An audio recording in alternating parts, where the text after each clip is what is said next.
Bienvenidos a esta sesión de la tarde de Dibujos que Hablan. Bienvenidos, bienvenidas. Esta primera mesa de la tarde tiene un tema que es Desenmascarando Superhéroes, se llama. Y participan Hernán Marinkovic, Valeria Campos y Caroline Caetano. ¿Ya? Este es un tema, el de los superhéroes, que en cierto sentido es un tópico en el cómic, en la historieta, ¿no? Las ponencias, hasta donde sabemos, se van a ocupar de superhéroes también, de personajes, no necesariamente de la historieta chilena, si bien algunos sí van a hacer referencia, especialmente en Marinkovic. Ahora, en nuestro país, así a modo de una brevísima introducción, yo les podría contar que especialmente en el humor gráfico hay varios superhéroes, que yo les llamo superhéroes del subdesarrollo, que en realidad son más bien super antihéroes. Hay varios, y algunos, por ejemplo, corresponden a la sátira política, a la caricatura de presidentes, ¿no? En los años 40, el presidente Juan Antonio Ríos era caricaturizado como el superhombre en la revista Topase, y volaba y tenía superpoderes, etc. Le duró poco, él murió durante su mandato. Y también durante la transición, el primer gobierno, la transición a la democracia que todavía debemos profundizar. Esto es una transición un poco eterna, y en los primeros momentos, en una segunda etapa o en una segunda historia de la revista Topase, se publica como superhéroe a Patricio Elwin, al presidente Elwin, como super cuac. Se llama Patricio Elwin y le decían Pato, y como era Pato, entonces este era super cuac. Y aparecieron no muchas historietas, pero por lo menos cuatro, y las dibujaba Eduardo de la Barra. Se sospecha de quién hacía los guiones, pero Eduardo de la Barra es el que dibujaba super cuac. Pero ya en la onda más de la parodia de los superhéroes y del humor gráfico, porque hay algunos superhéroes como serios, ¿no? Como el Capitán Júpiter, por ejemplo, ¿no? O superhéroes infantiles serios, en el sentido de que siguen la línea que no son propiamente parodias, porque son pequeños superhéroes como Rakatán, por ejemplo, en los años 60, o el Capitán Júpiter de los 60. Hay otros superhéroes más cómicos. En los años 40, en distintas revistas y dibujado por distintos artistas, por distintos dibujantes, aparece una historieta que se llama El Super Roto. Y el Super Roto, más que un campeón de la justicia, es medio lumpen. Es un superhéroe medio lumpen, y bueno, por eso el término roto, que para nuestros colegas extranjeros, a lo mejor puede que no lo entiendan bien, súper roto, pero ser roto es ser además de pobre, es ser como maleducado, ¿ya? No tener muy buena onda. Y este súper roto era medio bruto, porque sus superpoderes lo adquiría pegándose, según la historieta, un chancacazo, pegándose con una piedra, se pegaba con una piedra en la cabeza, ¿no? Y entonces adquiría los ñeques, que eran los superpoderes, ¿no? El ñeque es como la fuerza, pero él peleaba más bien por sus propios intereses, o sea, no se aprovechaba de las situaciones, no era un héroe de la justicia, era bien lumpen, bien rotoso, y lo dibujó Pepo, lo dibujó Tito y lo dibujó Lugose, como en ese orden de aparición. En cambio, después en los años 70 hay una familia de superhéroes que ya están por la justicia, y no solamente por la justicia, están derechamente por el socialismo. Por ejemplo, en la revista La Firme, también de los años 70, principios de los 70, vuela ahí por esas páginas Super Cabro, ¿no? Y el Super Cabro es un cabro chico, un niño, que adquiere superpoderes, pero en un contexto, fíjense ustedes que el supercabro nace durante la Unidad Popular, durante el gobierno de Allende, que es un periodo en que hay bastante escasez de alimentos, ¿no? Hay acaparamiento y hay problemas para adquirir cierto alimento. Entonces el supercabro, por ejemplo, pelea contra la bruja de la desnutrición, ¿no? Y promueve el consumo de la pescada, ¿no? De la merluza, porque ese era un producto que culturalmente la gente no consumía mucho. Entonces el gobierno de la Unidad Popular publica recetas de cómo hacer la merluza, de hacerlo de diferentes maneras, dónde conseguirla, etc. Y promueve el consumo de productos del mar en un país que tiene tanto mar, pero que consume poco su producto, ¿no? Y entonces el supercabro, en el fondo, su lucha es contra la desnutrición, y por supuesto que sus superpoderes los adquieren las proteínas, ¿ya? Bueno, la historia del supercabro se acaba de golpe, como ustedes saben, y pasa un tiempo en que aparece en la clandestinidad, algo pasa, mientras tanto crece, y en los años 70, desde el 77 más o menos, aparece Super Cifuente, que es como el supercabro pero más grande, ¿no? Y el Super Cifuente es un personaje como de clase media baja, es un cesante, que vende chocolate, que vende Super 8, se llaman esos chocolates, que los vende en las micros, en las calles, en el Paseo Ahumada, que es como el paseo principal, digamos, en el centro de Santiago, y siempre en las historietas termina preso. Lo toman los carabineros, se mete casualmente, entre comillas, en alguna manifestación, y siempre el último cuadro de su aventura es en una cárcel, en una comisaría, qué sé yo. Bueno, Supercabro y Super Cifuente, su autor es Elvi, ¿no? En el caso de Supercabro se comparte con Pepe Huinca, y mañana vamos a tener una conversación con Elvi, que ya cumple 60 años de trayectoria como dibujante, ¿no? Y mañana, junto con Guillo Bastilla, van a tener una conversación con Carlos Reyes, así que sirva esto de anuncio. Y no hay mujeres prácticamente super heroínas, sería, salvo una que yo sepa, que también es de los años 70, que se llama Mansa Woman. Mansa Woman, Mansa es un poco apócope de inmensa, ¿no? Mansa Woman. La Mansa Woman, que es una caricatura de una artista, actriz, cantante, qué sé yo, Maite Montenegro, y estaba dentro de una revista que era producto de un programa de televisión que se llamaba Happening con Ja. Y ahí aparece la Mansa Woman, que también la hacía él. Pero ahora no vamos a hablar de la Mansa Woman, sino que Hernán Marinkovic va a presentar su ponencia El superhéroe en Latinoamérica, su significación en el imaginario. Hernán, que ha estado otras veces también en Dibujos que Hablan, nos ha acompañado siempre, es un cómplice activo de esta iniciativa, es magíster en literatura de la Universidad de Santiago, es profesor de castellano con una licenciatura en literatura y lingüística hispánica, esto en la Universidad de Playa Ancha de Valparaíso, es docente en el DUO, que significa Departamento Universitario Obrero Campesino, que ya no tiene ni obrero ni campesino, pero se sigue llamando así, de la Católica, y ha participado en varios congresos con ponencias aquí y en otros lados. Así que tiene la palabra Hernán Marinkovic. Muchas gracias.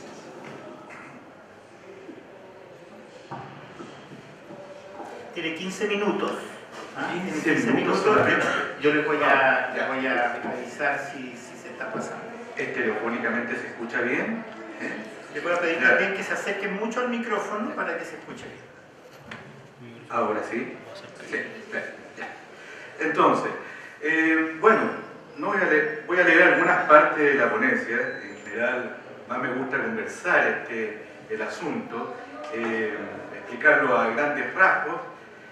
en virtud del tiempo que siempre es un tirano. No usted, ¿ah? No, el tiempo. Entonces, esto, bueno, es una inquietud que siempre ha nacido entre conversaciones que se han tenido en diferentes perspectivas, ya sea con amigos, ya sea con mi propia señora, ¿ya? Y tocábamos el tema de los superhéroes en general. Y bueno, siempre nos decíamos ya que teníamos siempre presente en el imaginario, en los años 70, años 80, ya, o pertenecía a la DC o a la Marvel o era el Chapulín Colorado. Ahora, sin embargo, después el asunto fue cambiando, un poco desde perspectiva, ¿ya? Y estuvimos pensando, oye, pero nosotros tenemos superhéroes, ¿y cómo son estos superhéroes? ¿Son iguales a los de United States? ¿O no? ¿O son solamente meros reflejos, solamente como simplemente la imagen de un espejo, con ciertas distorsiones? No, mira, debe haber algo en relación a lo nuestro. Tiene que haber algún grado de identificación. Bueno, esa es la pregunta con la que parte esta ponencia.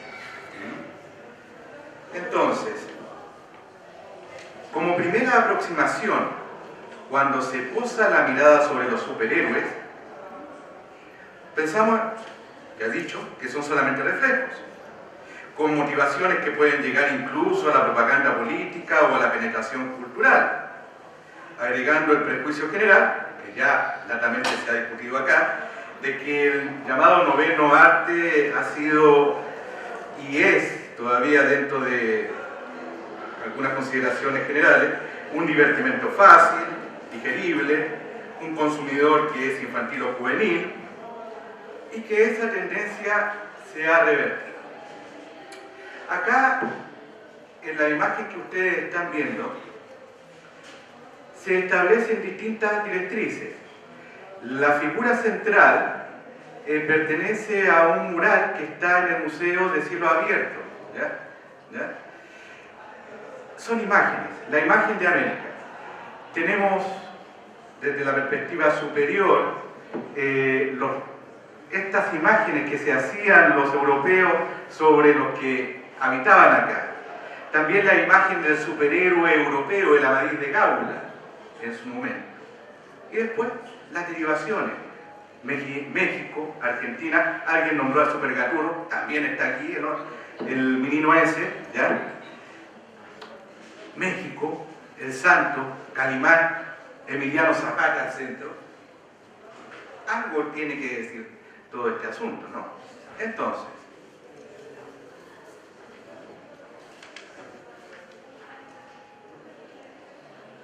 ya posteriormente ha empezado la valorización. La imagen que ustedes ven es de la primera Bienal Mundial de la Historieta, el Litera. Los personajes prácticamente son conocidos y solamente, por lo menos los que yo puedo ubicar a simple vista acá, dos son latinoamericanos, Mafalda y el Sargento King. Nada más.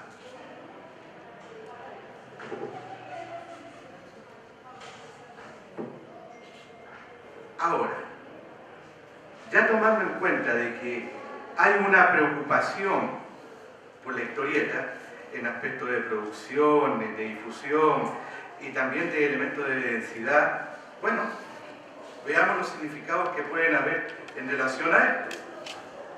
Por lo tanto, en el caso del superhéroe latinoamericano, este no ha sido ajeno al proceso de configuración que nos caracteriza como latinoamericanos. No se ha quedado solo en el molde primario, sino que a partir de una primera mímesis, con más o menos grados de imágenes especulares y discursos narrativos, desde lo subalterno y lo alterno, ha ido agregando nuevas influencias. Claro, influencias no, yo estoy quizás con un poco de fiado, pero no, influencias, mixturándose, creándose otros contenidos con los cuales plasman nuevas interpretaciones e identidades impulsadas con altos y bajos por los intermediarios, posibilitando su difusión en diversas capas que son permeables, abarcando tanto los más medias como los circuitos más cercanos a la élite. Es así que estos superhéroes representan nuevos significados mediante las visiones del mundo que los rodea, produciendo preguntas como ¿cuáles son los valores definidos por estos personajes? ¿A qué o a quiénes combaten? ¿Cuál es su interacción con el mundo? Bueno, ahora veremos algunas categorías al respecto que no las podemos abordar de manera separada o entender de manera separada, sino como una especie de diálogo. El primer aspecto que se puede establecer acá es el elemento de la iniciación. O sea, cómo es el proceso en que el personaje pasa de ser un simple mortal a ser un superhéroe. Aquí tenemos dos ejemplos, 4 ejemplos. 2 mexicanos, 2 argentinos. ¿Ya? ¿A qué obedecen? Pueden ser directrices distintas, pueden ser las motivaciones de producción distintas, pero tienen puntos en común. Por ejemplo, en relación al nivel de moralidad de los personajes en torno a una perspectiva de renuncia y de sacrificio en torno al bien común. Una idea de colectivo desde una matriz humanista con las diferencias del caso, desde una perspectiva mística, de una convivencia cultural, o desde una visión comunitaria, donde el principio conceptual del hombre nuevo, desde el punto de vista militante de Ernesto Guevara, ¿ya? Se presenta. Y además todo esto está también influenciado con elementos religiosos que buscan en sí la trascendencia. En ambos se busca el paraíso. Y de hecho, la llegada de los españoles acá, o europeos acá, también tiene que ver con eso, con la búsqueda de un paraíso. Bien, entonces, la trascendencia, esta idea de paraíso, está dentro, por ejemplo, de Calimán y dentro del Eternauta. Pero también está otra visión que tiene que ver con elementos no tan humanistas, sino desde el punto de vista de una justicia más explícita, más rápida, ¿ya? Más personal. Es la búsqueda para el descanso de aquel que ha perdido todo. Y en este caso nos referimos al Vengador Urbano y al Águila Solitaria. Ambos personajes han perdido todo lo que lo hacía, digamos, presentes dentro de una existencia cultural propia. Van hacia otro lado, tratan de reencontrarse, no se reencuentran. Pueden tener o tejer vidas, tejer nuevas existencias, pero no, siguen descentrados.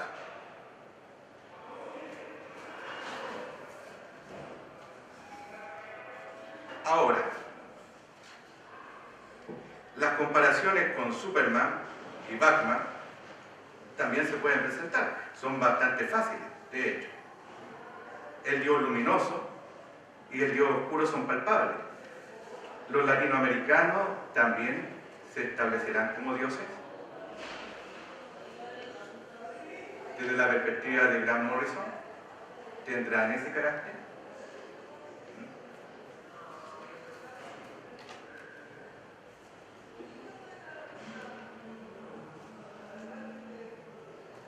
Otro elemento, el origen racial, lo económico, lo cotidiano, lo extraordinario.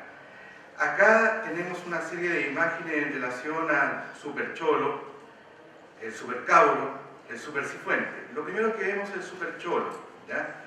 En principio se refleja un cariz humorístico, pero después podemos ver dentro de este cariz, ¿ya?, de este aspecto de humor, un descentramiento de la ciudad, la fuerza física, la candidez, ¿ya?, el habla sin prestigio social, la indumentaria autóctona, en otras palabras, el concepto del buen salvaje. Sin embargo, dependiendo de la época de publicación y autores, va recogiendo elementos más urbanos, combinándose con cierto grado de la urbanidad nacional, ¿ya?, y de la cotidianidad del país, a modo de ilustración. Algo que cambió después con Carlos Castellano, dándole seriedad y realismo. Ya no viene a ser solamente el invisible, el humorístico, el descentrado, sino que es el integrado. Se establece una noción más amplia en relación a su pertenencia a Perú. En cuanto al Super Cifuentes, al Super Cauro, al Capitán Júpiter, ya nombrados acá, ¿ya?, tienen que ver ya no tanto con ese descentramiento desde el punto de vista de lo racial o de, digamos, su localización geográfica dentro de un país, sino tiene que ver más bien con el aspecto de espacios dentro de la urbe. La marginalidad está establecido tanto en Super Cauro como en Super Cifuentes. Lucha contra la analfabetización, lucha contra la cesantía. El primero es parte de un proyecto social, el segundo es, digamos, la sobrevivencia en relación a otra revolución, o contrarrevolución, si se puede llamar de una manera, ¿ya? Son dos procesos distintos en relación a un personaje que va transitando por esta historia chilena. También puse al Capitán Júpiter en relación al espacio. ¿Pero por qué? Porque si bien es una historia más o menos plana, el espacio en sí tiene algún grado de importancia desde dónde viene, desde cuál es su base de operaciones del superhéroe. Y en este caso es de la isla de Pascua. 1966 es la publicación. Curiosamente, el mismo año donde recién se le otorga ciudadanía al pueblo rapanui. Recién. Entonces vemos que inclusive la localización de ciertos espacios establecidos como base, la isla de Pascua, y también me puedo acordar un poco del capitán, el hombre milagroso, Cao, ¿ya?, que también tenía su base en una isla en el Pacífico. Y ese fue hecho en 1946, gracias. 1946. Cuando la isla de Pascua simplemente era un receptáculo colonial de Chile.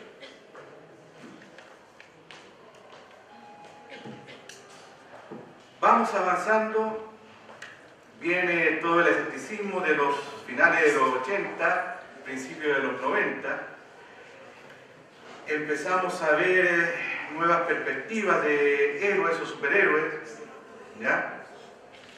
Pero todo marcado con el hecho de cuál es el enemigo. Y por eso coloqué esa imagen del Eternauta al final. Si bien hay secuelas, por ejemplo, de Ricardo Barreiro, posteriormente, ¿ya?, hay un asunto importante acá. Que el enemigo, el supervillano, prácticamente no existe en Latinoamérica. No existe prácticamente. Es difuminado, es nebuloso, no se encuentra. ¿Contra quién pelean los superhéroes latinoamericanos?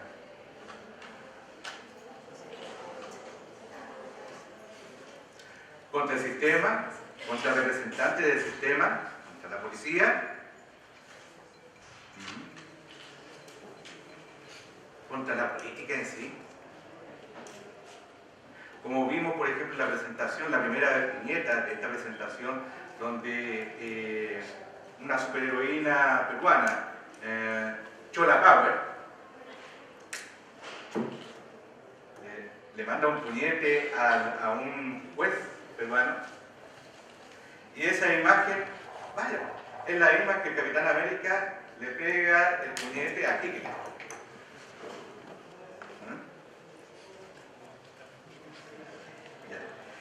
Para terminar, y solamente a modo de conclusión, está el hecho de que hoy en día se están buscando nuevas perspectivas de superhéroes.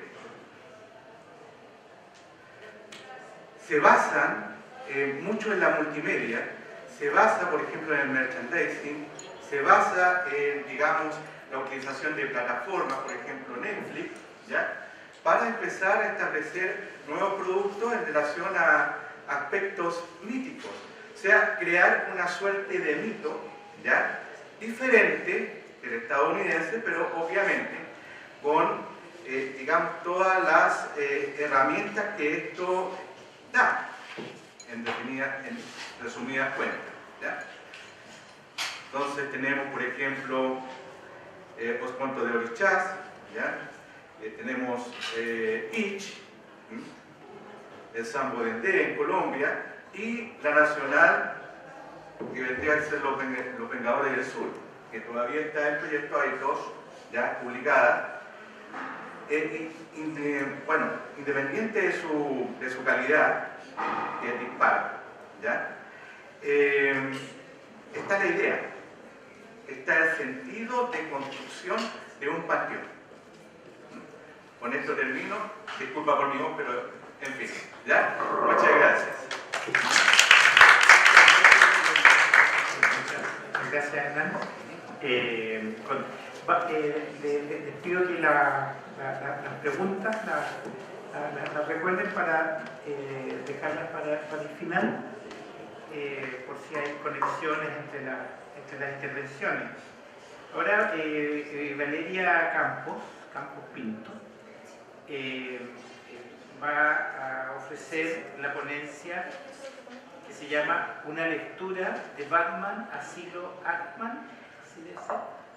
Arkham, el espejo como puerta hacia la locura.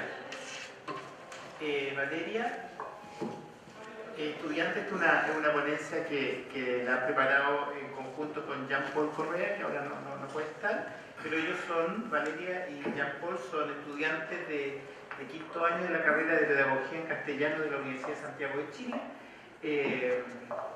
Hernán también viene de la Universidad de Santiago de Chile y yo también, pero no nos pusimos de acuerdo. Valeria ha participado en las jornadas andinas de literatura latinoamericana de estudiantes, JAYA, en Chile, Colombia y Costa Rica. En esta última presentó acerca del auge de la literatura infantil en Chile. En el segundo semestre del 2016 desarrolló el curso Perspectivas de la Lingüística Contemporánea, impartido por la Escuela Complutense de Madrid en Chile. En la actualidad está realizando un curso de cómic y su tesis, la que tiene como eje central la narrativa gráfica. Eso, y ahora en la más actualidad nos presenta su ponencia. Hola, ¿se escucha bien? Tiene 15 minutos. Sí, no hay problema.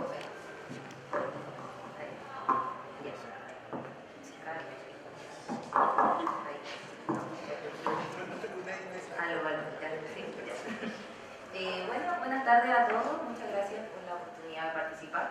Bueno, como mencionó acá, mi compañero no pudo asistir, sin embargo ese trabajo es de ambos, así que también le doy crédito a él, por eso está en la presentación su nombre. ¿Ya? Para poder presentar el texto voy a leerlo y voy a ir explicando las imágenes con el fin de hacerlo más rápido y que podamos ir conversando acerca del tema. ¿Ya? El texto se llama Una lectura de Batman, Asilo Arkham, el espejo como puerta hacia la locura.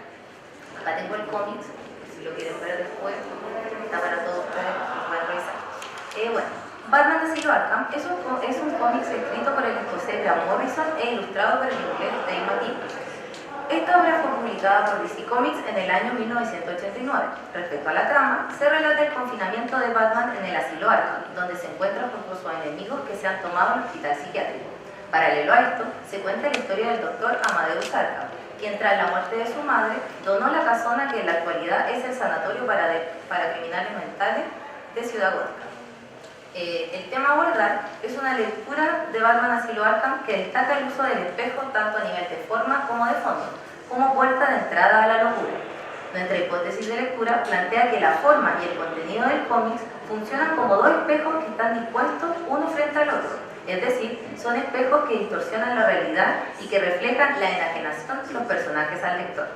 En este mismo sentido, sostenemos que las viñetas del Asilo Arkham tienen forma de espejo, el cual es el símbolo del umbral de la locura. Además, planteamos que este efecto no solo se manifiesta en un plano literal, sino que también ocurre a nivel de fondo, a saber, cuando Batman entra en el asilo y se ve reflejado a los villanos, pierde la razón y pasa a ser un ente más. Para fundamentar nuestra lectura del cómic, decidimos utilizar 3 conceptos teóricos que aluden a la forma y los códigos propios de la historieta. El primero de ellos es el término cerrado, presentado por Scott McCloud en su libro Entender el cómic. Este sería el fenómeno de ver las partes pero percibir el todo de un texto. En segundo lugar, utilizaremos la noción de arquitectura narrativa de Enrique Borges. Este autor plantea la idea de que el cómic está relacionado con la arquitectura. Cito: es mi intención explorarlo y mostrar cómo dibujar arquitectura y narrar en un papel tiene un origen común y un desarrollo paralelo. Cierre cita. Borges 2017. Traducción libre de los autores de igual manera. Por último, en nuestra propuesta abordaremos el concepto de solidaridad icónica, desarrollado por el teórico del cómic franco-belga Pierre Groenstein. El autor sostiene, cito: defino esto como imágenes interdependientes que, participando en una serie, presentan la doble característica de estar separadas y que son plásticamente y semánticamente sobredeterminadas por el hecho de su coexistencia en presencia. Cierre cita. A partir de lo planteado por Enrique Borges, sostenemos que las viñetas del Asilo Arkham son presentadas con forma de espejo y puerta, siguiendo una estructura rectangular no azarosa, sino que, por el contrario, perfectamente explícita. Se busca que el lector, al adentrarse en el juego psicológico iniciado por el Joker, atraviese el umbral que separa y o reúne los estados psíquicos de cordura y locura. En definitiva, quien entra a Arkham se encuentra con una parte más oscura y difusa de su personalidad.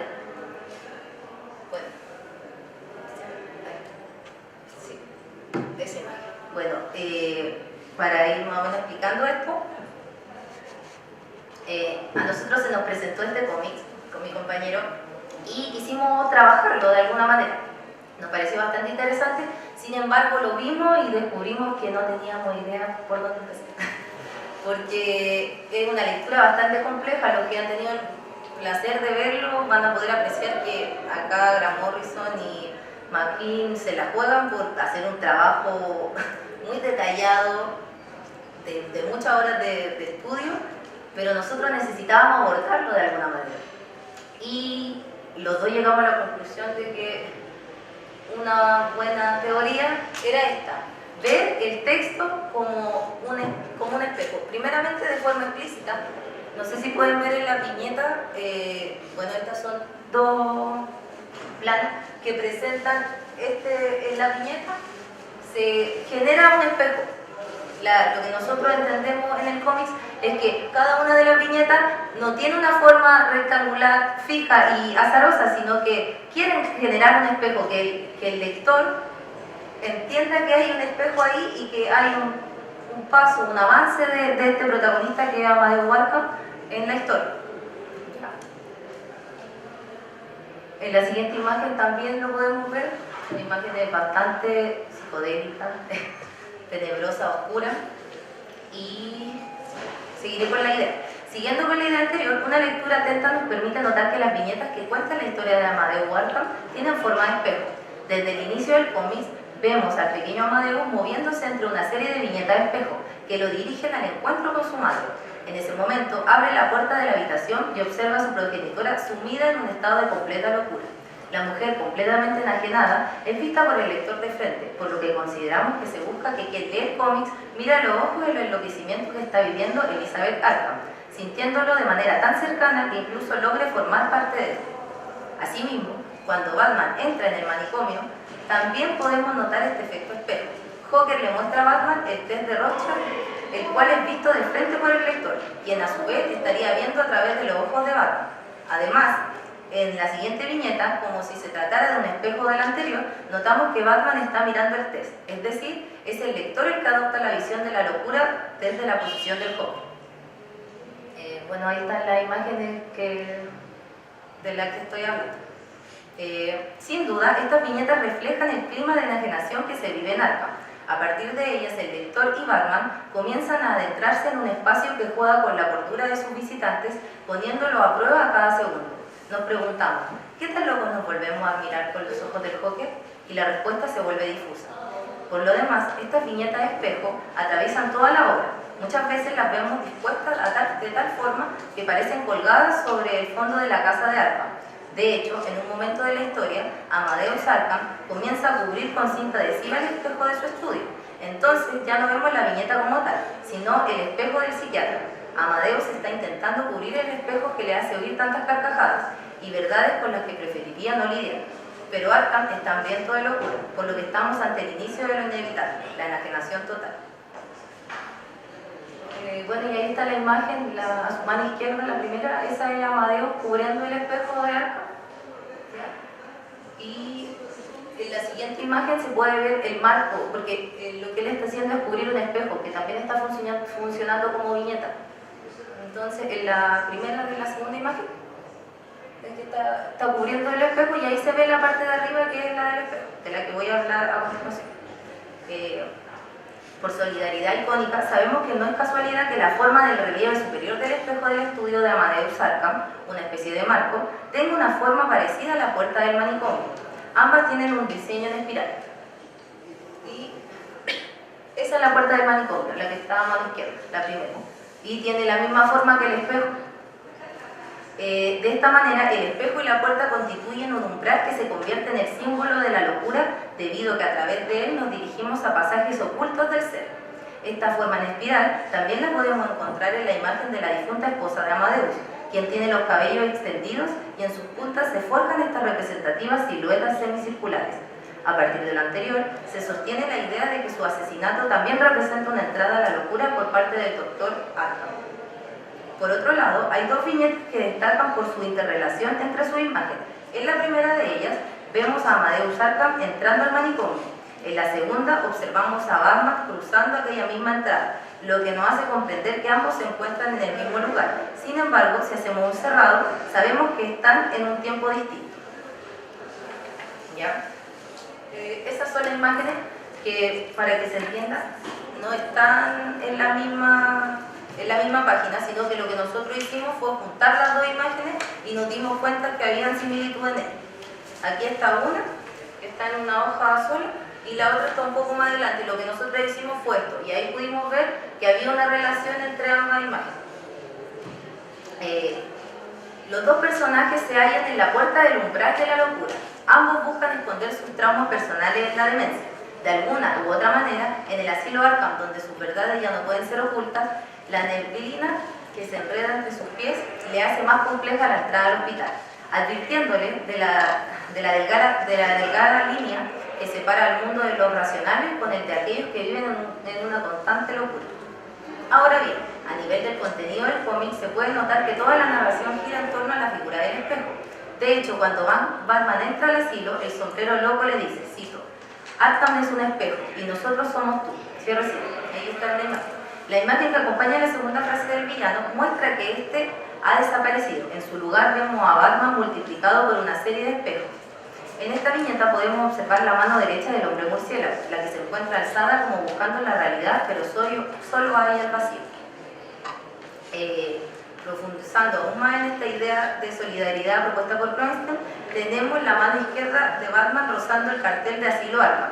Esta imagen completa una figura perfectamente organizada por los creadores del cómic, la cual muestra cómo el Caballero de la Noche se encuentra atrapado de tal manera en la realidad de Arkham que aún luchando con sus dos manos no puede escapar de ella.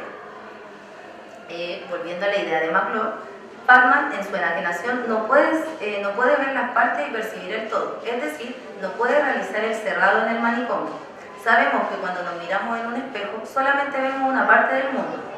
Esto también ocurre en la historia. El efecto espejo de Arkham provoca que el héroe solo pueda ver un fragmento de la realidad.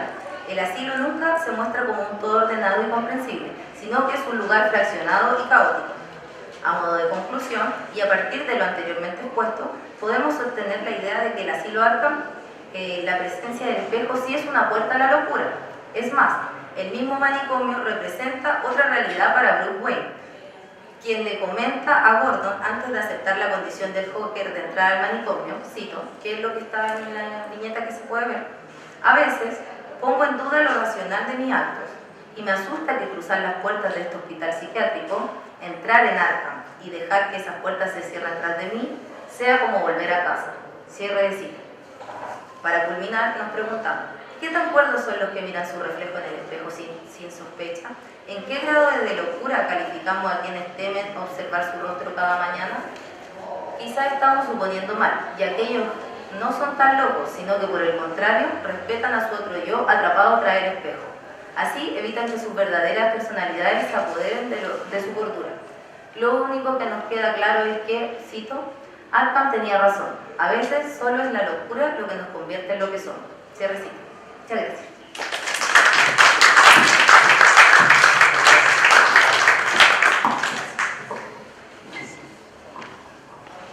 Bueno, muchas gracias.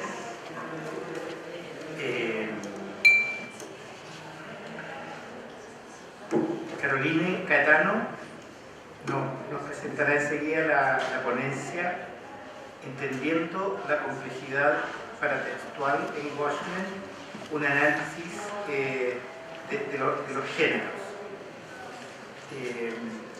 Caroline tiene una maestría, o hace una maestría en el programa, de posgrado en letras de la Escuela de Filosofía, Letras y Ciencias Humanas por la Universidad Federal de Sao Paulo.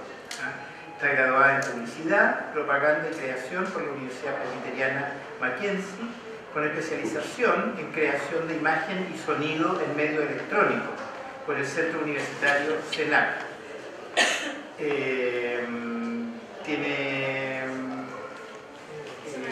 un grado, una especialización en gestión de bienes culturales por la Fundación Getulio Vargas.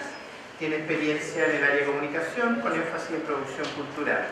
Participa en las reuniones del Observatorio de Historietas y es miembro del Grupo de Investigación de Cómics de la Universidad Federal de Sao Paulo.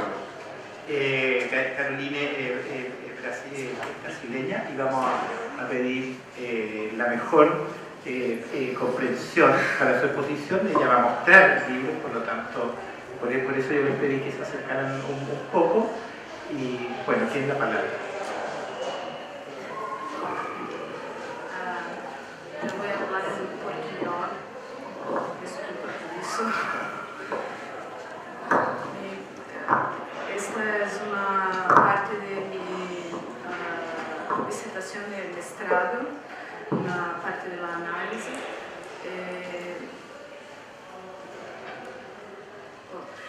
Esta investigación tiene como corpus dos de los textos multimodales presentados al final de los 11 primeros capítulos de Watchmen, historieta escrita por Alan Moore e desenhada por David Gibbons. Ao final dos 11 primeiros capítulos aparece um texto que é completamente diferente da linguagem das historietas, e são estes os paratextos com os quais trabalhamos, os chamamos de paratextos ficcionais.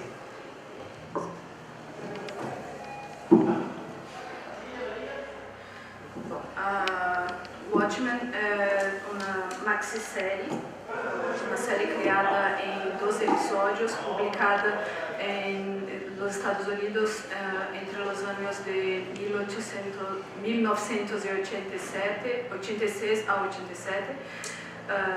Foi escrita por Alan Moore, desenhada por David Gibbons, e mostra como seria o mundo se os super-heróis existissem de verdade, com vigilantes mascarados atuando em uma Nova York alterada, destruíram a ideia de heróis que o público conhecia, haciendo-los llenos de inseguridade e debilidades morais em um universo amplamente detalhado com narrativas paralelas muito bem amarradas. Como forma de juntar de tornar más complejo, de aumentar la complejidad de la obra, los autores introdujeron dentro textos multimodales, que son los que presenté, que simulan documentos reales y están siempre al fin de los 11 primeros capítulos, o 12º no tiene. Nuestro objetivo principal es entender el papel que estos textos, considerados por nosotros como paratextos fictícios, exercem sobre a obra. Então, acá temos uma imagem de lo enterro, la muerte de uno de los personajes, o comediante. Rorschach, que es este personaje, inició una investigación para saber lo que ocurrió con este vigilante y si existe un complot para matarlos. Entonces, estos son los principales personajes de la historia. Tenemos en azul Dr. Manhattan, esto es Ozymandias, Espectral, comediante que es movido, Coruja y Rorschach. La obra fue publicada en una maxiserie, como había dicho. Estas son las capas de la publicación americana, en 12 ediciones. No Brasil, la obra fue publicada de 6 formas diferentes. Primero en 6 ediciones, posteriormente las compilaron, después en 12 ediciones como estadounidense, más tarde 4 libros, después más 2 y lo último es el libro con cual yo trabajo, que es este, que recibe el rótulo de edición definitiva.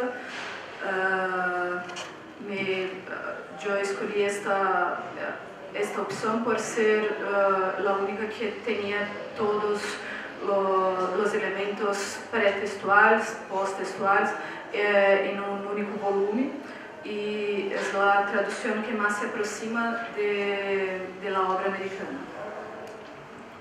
Como había dicho, el objetivo principal es entender el papel que estos textos, considerados por nosotros como paratextos ficticios, exercem sobre la obra.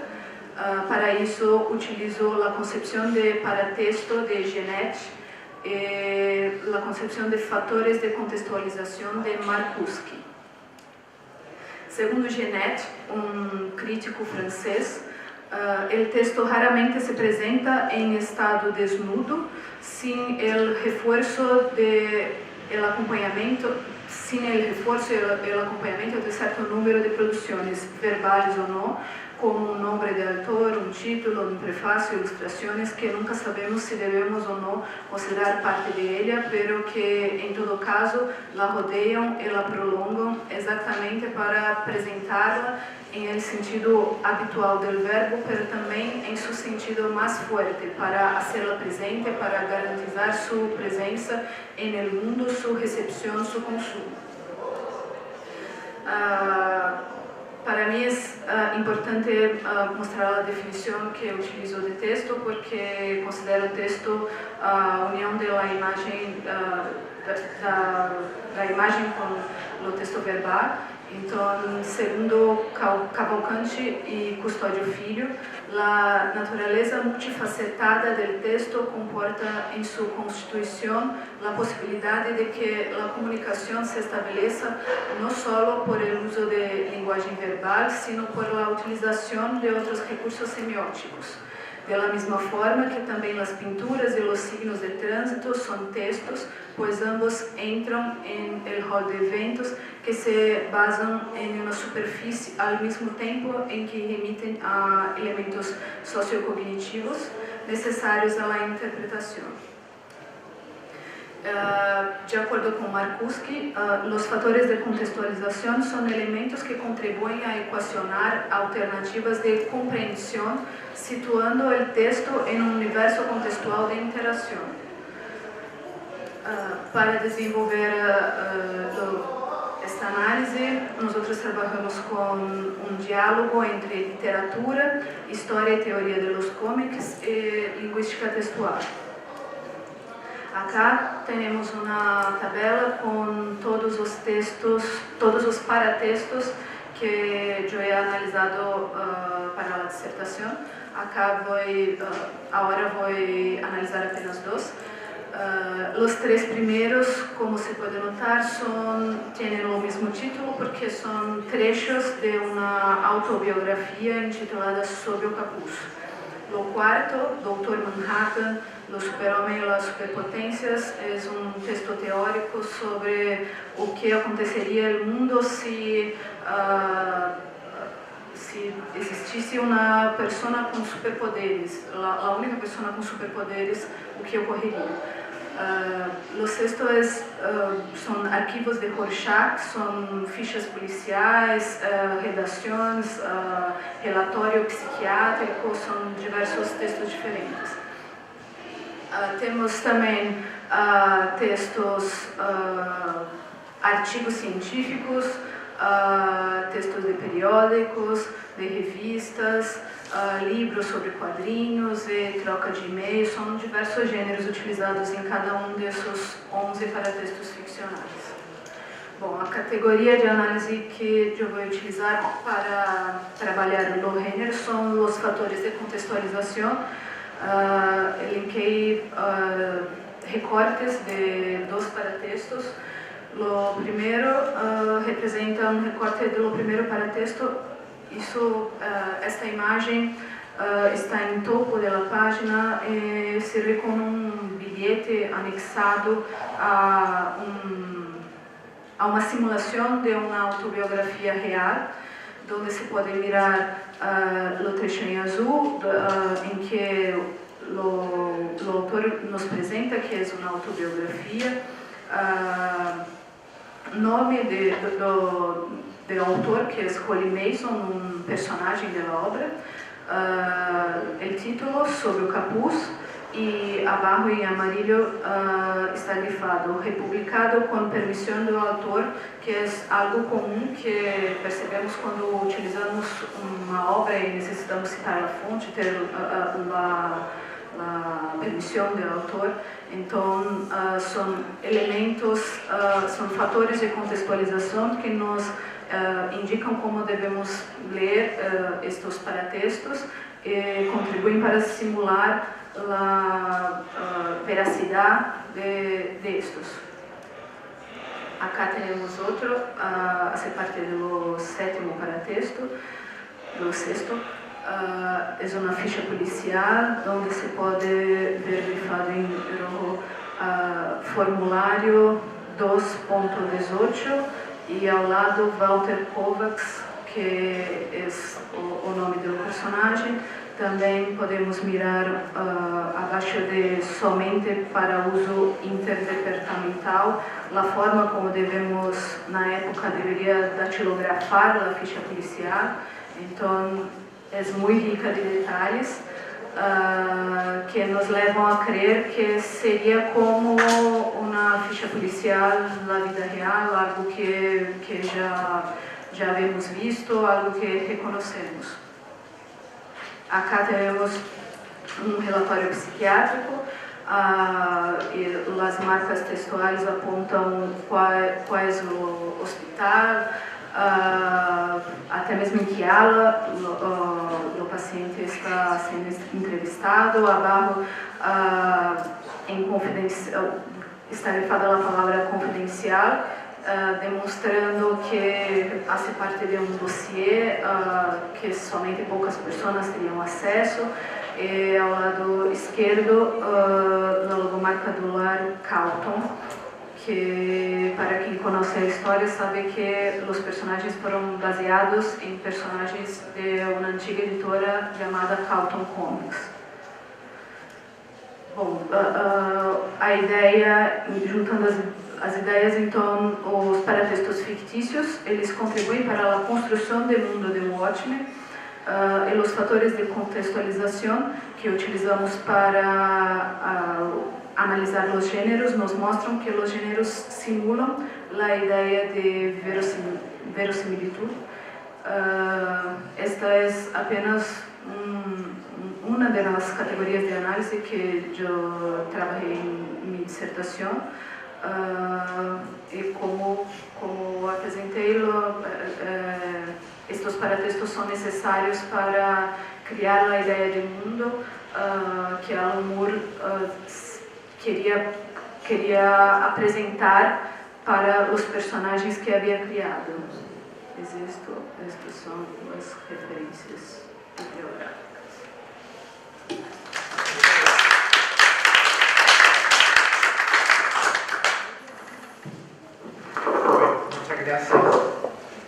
Muchas gracias por la gentileza de exponer en español. Siempre una dificultad exponer en otro idioma. Muchas gracias. Bueno, se ofrece la palabra, a lo mejor entre ustedes tienen preguntas o quisieran aclarar algo que ya dijeron, y si no fuera así, se abre la palabra, se ofrece la palabra al respetable público. ¿Sí? No, hazlo ahora y después...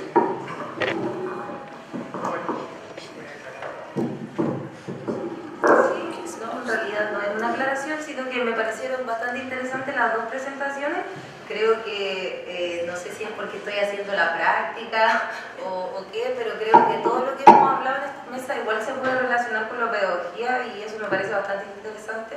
El tema de Watchmen, poder verlo a través de la literatura, la lingüística textual, usar ese tema del lenguaje no verbal para verbal, trabajarlo en el aula sería espectacular en la enseñanza media. Hay mucho por qué abordar, y con respecto al superhéroe latinoamericano, creo que también hay un trabajo que nos debemos, así como docentes de aula, en trabajar cuarto medio, se ve identidad latinoamericana, y creo que trabajar con generar un héroe latinoamericano sería algo sumamente interesante para los estudiantes, sería como más cercano, y podemos ver cómo todo lo que estamos hablando en esta mesa se puede acercar a ellos también. Así como para cerrar lo que quería mencionar, hoy estuve haciendo clases toda la mañana y les dije ya, no quiero hablar más fuerte porque tengo que hablar en la tarde. ¿Qué tiene que hacer el profe? No, tengo que presentar. Pero es como no nos dijo antes para ir a verla. Entonces los estudiantes están con ganas de hacer cosas, y creo que esta misma instancia la deberíamos acercar más a ellos. Y no, felicitaciones a mis compañeros de exposición, creo que son temas muy interesantes y hay por dónde abordar. Gracias.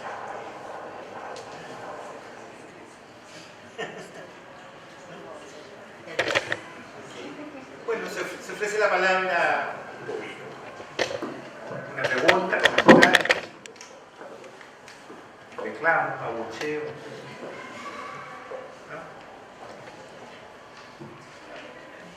Pablo.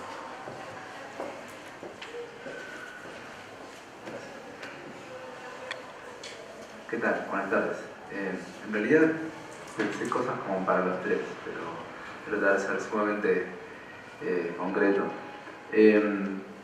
Bueno, la cuestión me parece tal vez una más la de Valeria, la de Cristina, que es la cuestión de la intertextualidad y de esos complementos y esos guiños, que por un lado lo que hablábamos, ¿no?, ayer sobre la cuestión de esta obsesión por querer dar una definición de la historieta que defina todo el cómic.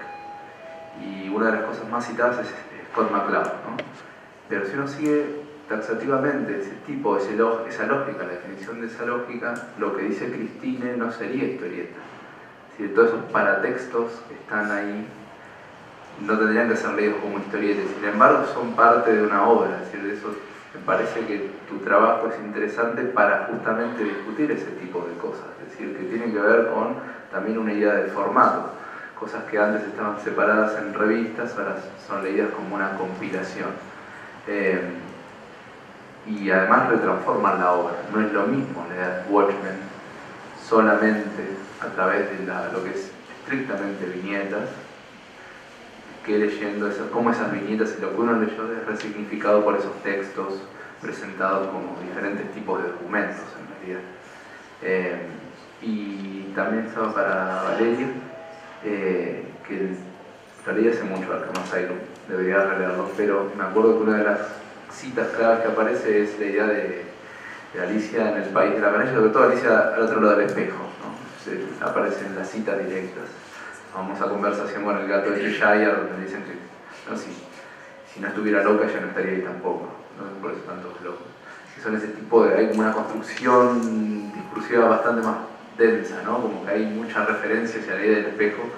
Y también me acuerdo haber visto leer alguna crítica, alguna cuestión freudiana del psicoanálisis, pero ya no me acuerdo tanto. Jungiana, ¿no? Sí, eso le puede gustar más a Morrison, la idea de Jung, ¿no? Más que Freud. Y para Hernán, también preguntarte un poco por, digamos, de pronto se me hace como demasiado amplio el concepto de superhéroes, ¿no? Como que todos, hay un montón de personajes que yo no pondría como superhéroes, y de hecho en general, o sea, honestamente creo que es imposible que exista un superhéroe latinoamericano.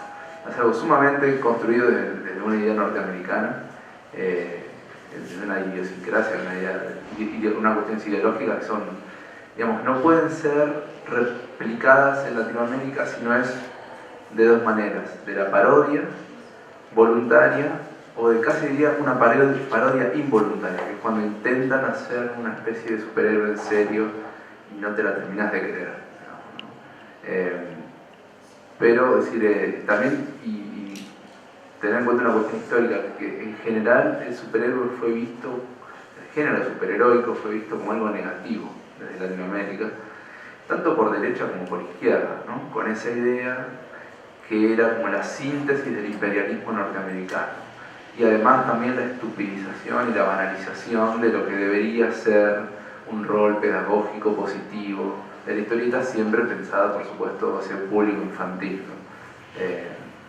Pensaba en esas cosas. Tal vez, creo que en el fondo hay una imposibilidad total de construir un superhéroe latinoamericano como tal, ¿no? Bueno, es cierto y concuerdo plenamente en relación a que estos mecanismos de parodia inconsciente o intencionado se instalan, de hecho. También es totalmente lógico de que la idea primigenia no es de acá, es lógico, ¿ya? Ahora, lo que sí podemos estar un poco en desacuerdo es el hecho de que hay un aspecto de transformación cultural que te ve a estos personajes no como ajenos, sino como propios. Aunque haya, por supuesto, resistencia desde la parte de la élite, tanto de derecha como de izquierda. Aquí, como por ejemplo, leer al Pato Donald era algo clásico, ¿ya? Dentro de lo que se percibía como penetración cultural de Estados Unidos, desde el imperialismo. Sí, está. ¿Ya? Pero, lógicamente, también está esta idea de construcción de figuras arquetípicas que solamente responden desde este lugar, no de Estados Unidos. Lo toman, sí, lo recogen, sí, lo transforman, sí, lo parodian, por supuesto, ¿no? Pero de alguna u otra manera se crean nuevos elementos que no son ya los propios de Estados Unidos. ¿Utilicen la herramienta? Claro que sí. El hecho de, por ejemplo, plantearse la multimedia dentro de estos nuevos proyectos que está diciendo al final, claro, es cierto, son técnicas, pero todas las técnicas al final pasan por diversos tamices ideológicos. Y desde esa perspectiva también se encarnan dentro de una idea que se podría llamar de transculturización o cultura híbrida, si es que lo vemos desde el punto de vista de Canclini o de Ángel Ramos. No sé si va por ahí mi respuesta, pero esa es la intención. ¿Y hace alguna réplica u otra pregunta o comentario, o vamos a tomar café. ¿Tú quieres? ¿Aló? Sí. Bueno, no, solo quiero hacer un pequeño comentario a raíz de la presentación de Kathleen y que tiene que ver con los paratextos que me hacen pensar que es un tema igual un poco más amplio que se replica quizás en otras historias, en la literatura. Pienso, por ejemplo, en Bolaño, en 2066, que tiene un capítulo entero de fichas policiales, y al mismo tiempo desde cómo esta idea de verosimilitud o de replicar un poco la realidad dentro de la ficción va un poco borrando los márgenes entre lo que se nos presenta como una obra, como una ficción, y lo que estamos conversando ahora. Entonces, esta es una idea que se me quedó un poco desde el año pasado.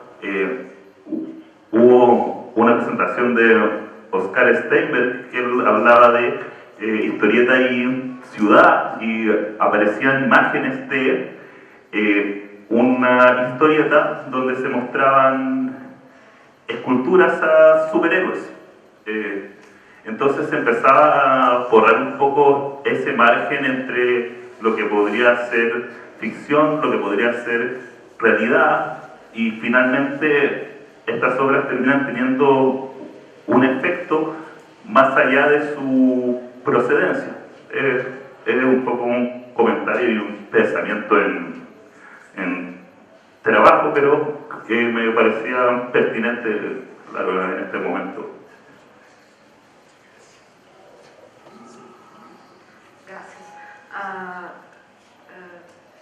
Nosotros en Brasil o paratexto no es muy pesquisado, cuando no he encontrado de la forma más clásica, así que es cuando miramos las capas, el nombre de autor, mas mesmo Genet, quando havia construído o conceito, já apontava para uma possibilidade de paratexto ficcional. No lo llamaba así, hablaba sobre lo prefacio y cómo un romancista escribe un prefacio ficticio queriendo pasar la idea de que era serio, de que era real. Então, nosotros creemos que podríamos separar la idea de paratexto en lo ficcional y no ficcional. ¿Sí? Watchmen creo ser bom exemplo porque estes paratextos são escritos ou construídos por personagens, como se o autor se retirasse e os personagens assumissem o papel construindo estes paratextos. Se os encontramos na literatura, eu tenho conhecimento de algumas outras obras que utilizam, mas assim, depois de pesquisar e pensar como podemos separar as duas partes, comecei a perceber outras obras que lo utilizam da mesma forma, mas pelo menos em Brasil não conhecia. Me interessa conhecer sobre o que havia citado, depois quero pegar as referências. Graças. Sí. Pablo, respondiendo a Pablo, quería comentar que en realidad el texto, el cómic está lleno de intertextualidad, o sea, es muy abordable de hecho en la escuela por lo mismo, porque siguiendo lo que tú decías, al comienzo del cómic está una cita de Alicia en el País de la Maravilla. Dice, pero si yo no quiero estar entre locos, comentó la niña. Pero eso no puedes evitarlo, le dijo el gato. Aquí estamos todos locos, yo estoy loco y tú también. ¿Y cómo sabes que estoy loca?, preguntó Alicia. Tienes que estarlo a la fuerza, le contestó el gato. De lo contrario no estarías aquí. Entonces, finalmente es seguir la misma idea y es lo mismo que planteamos en el texto de Batman. O sea, finalmente Batman, para estar en el asilo Arkham, también es un loco. También está loco y sigue esa misma idea.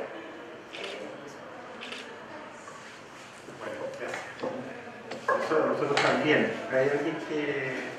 ¿Alguien más?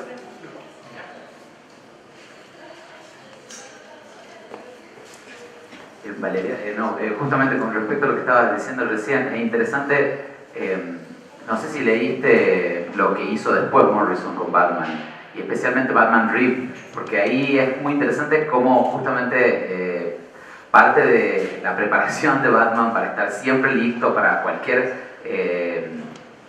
eventualidad implica el desarrollo de una segunda personalidad que está completamente loca, que es el Batman de Sue Renard. Y está bueno como para hacerlo dialogar con esto, que además es el mismo autor. Y con Caroline, no sé si estuviste viendo Doomsday Clock, la serie que continúa Watchmen de Geoff Johns y Gary Frank, porque ahí también hay paratextos, y sería interesante también hacerlo, o sea, yo no, ahora viendo tu lista de paratextos de Watchmen, me puse a pensar si Jones no está también reproduciendo como la misma estructura de los paratextos en Doomsday Clock como un modelo, claro, o sea, está copiando claramente el dispositivo, pero ¿qué tipo de diálogo? Porque me acuerdo, por ejemplo, que para el número 6 o 5 hay uno que habla sobre el crecimiento, la carrera armamentística de los superhombres en todo el planeta. Entonces es interesante porque acá en Watchmen solamente hay uno, y hay todo un artículo sobre el Dr. Manhattan que vos mencionaste, sobre el Dr. Manhattan y cómo se articula la carrera, y bueno, Jones lo toma para juxtaponerlo con el universo DC, donde todos los países tienen superhombres, y en realidad es como una especie de guerra fría de superhombres, guerra armamentística de superhombres. Está bueno, sí, es discutible Doomsday Clock, pero creo que es interesante. Relación intertextual, sí. Sí. Hola, bueno, yo quería un poco comentarla, bueno, no sé si comentar o decir algo, pues, no sé, que me pareció muy interesante en el tema de la presentación de Emma, ¿sí? Sobre todo, más allá de lo que Pablo mencionaba, con el tema del superhéroe que viene y cómo se toma esto de la cultura norteamericana, pero como bien lo decías, que lo comparto también, las cosas también, o sea, se recontextualizan, ¿no? Dependiendo de dónde se tomen, en qué época se tomen, ¿verdad?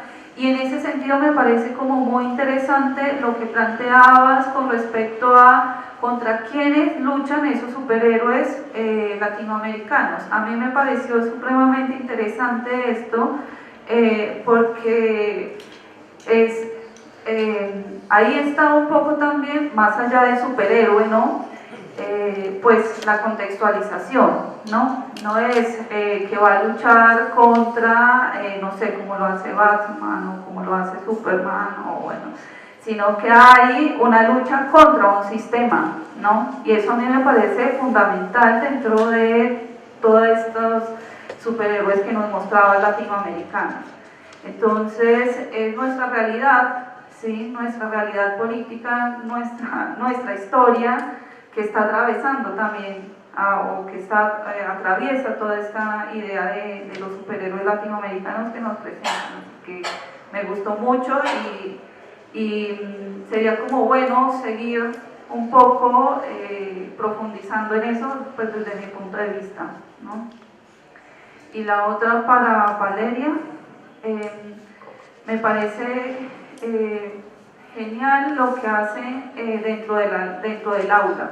O sea, yo también soy docente y creo que es una crítica que también se le ha hecho durante mucho tiempo a la academia y a los investigadores, y es que se quedan con todo este conocimiento, ¿no? En medio de tesis que se guardan, en medio de artículos que solamente leen las personas que están en su comunidad, Pero yo considero que una buena forma de llevar todo esto que se plantea, que se investiga, es en el aula, o sea, es a través de la educación, así que me gustó muchísimo esto que dices y que lo decían ayer tus compañeras también, ¿no? De cómo usan o cómo empezar a llevar esto a las aulas y de motivar a estos chicos también y chicas o chiques, según a qué opina,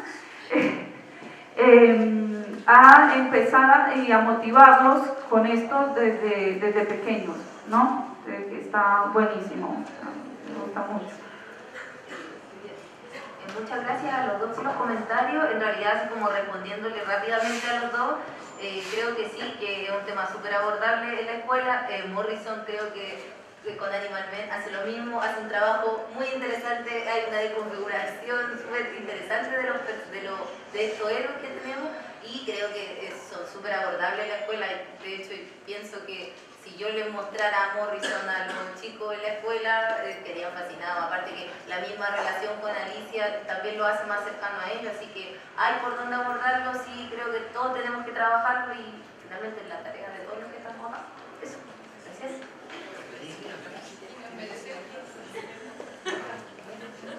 Bueno, tomando un poco lo que decía Valeria, ¿ya? En relación a la idea de estos personajes, ¿ya? Cómo presentarlos dentro del aula y que de alguna u otra manera se fueran haciendo como en pequeñas audiencias en relación a cómo ha sido el proceso de transformación de América Latina, en particular a través de todos estos personajes. Y cómo el superhéroe, en este caso, esta temática en especial, también juega un papel dentro de ello. Y concuerdo, por cierto, con un comentario que me hizo Gracias. Bueno, muchas gracias a todos, gracias a los panelistas. ¿Por qué alguien quedó con una...? Jorge Sánchez, que es culpable de buena parte de esta discusión. Sí, por favor. Sí, cerramos después. Súper breve. No, era en relación al tema de la enseñanza de la literatura, yo creo que el tema tiene otra emergencia, que es, además sumada al tema de aula, colegio, que es el tema de universidad, que en carreras como literatura, historia, también el cómic se ve desde, como dice Colomer, desde un simbólico de la vergüenza, eso de, ¿cómo se llama? El gusto con placer culpable. Entonces el cómic es un placer culpable. Y ver cómics siempre va a ser marginal dentro de la academia, pero también cuando se ve dentro de la academia, yo creo que habría que ya empezar a, por lo menos en Chile, a soslayar este tic que tenemos, que es que ver cómic es presentar de lo que se trata el cómic, ¿cierto? Y como el eruditismo está bien, pero yo creo que hay que empezar a ya calar hacia adentro, ¿cierto? Y empezar a romper categorías que, bueno, algunos saben y algunas saben que, como McLuhan ya hay que superarlo, tiene muchos errores teóricos, muchos errores desde la semiótica y desde Latinoamérica, ¿cierto? Empezar a crear conceptos. O sea, yo estoy de acuerdo con lo que plantea Carolín, ¿cierto? El tema de emplear elementos semióticos, ¿cierto? Pero de repente empezar a generar categorías y si nos quedamos cortos de categorías, empezar a inventar categorías. Nos va a pasar lo mismo que la literatura, que vamos a empezar a copiar los ciclos que de Europa para acá, ¿cierto? Lo que hace de repente Pintor en España, que copia ciclos de España para el cómic. Yo creo que hay que empezar a inventar, y eso es notable de lo que hacen ustedes. Okay. Bueno, en nombre de Macron se cierra la sesión. Muchas gracias.